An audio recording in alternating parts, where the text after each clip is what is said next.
kwa gari. Hiyo Bungoma tu Nairobi ni mbali, kitu kama kilomita 400. Hata nahurumia hawa madrivers kabisa. So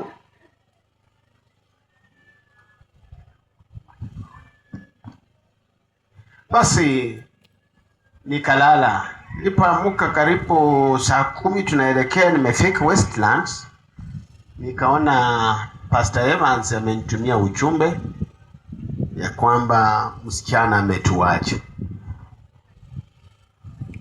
Nikamwambia itakuwaje?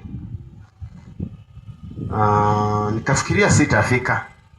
Nikamwambia nyinyi mtamaliza, mimi sioni kama nitafika.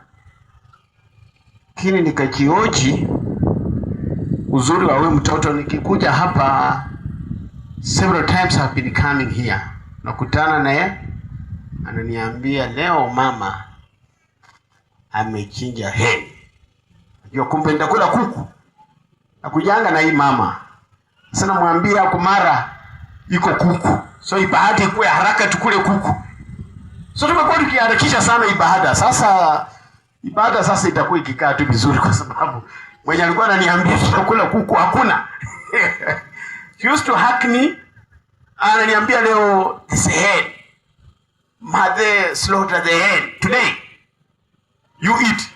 Basi mimi najua basi leo ibada ikuwa haraka haraka kuku imeiva.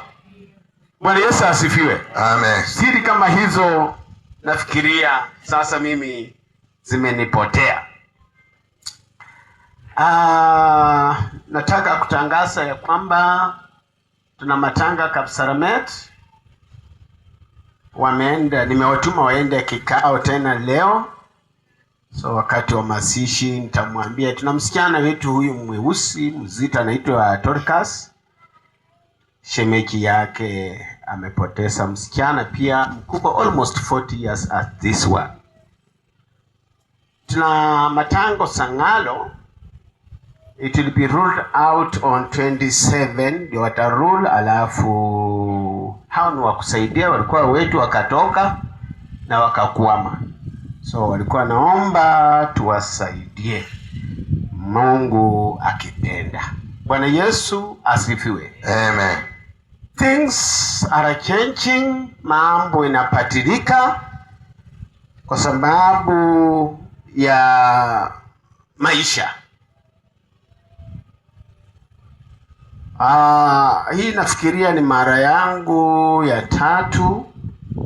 Nilikuja hapa kama Yakobo amepoteza mama mzazi, lakini alisindikizwa na marehemu kasisi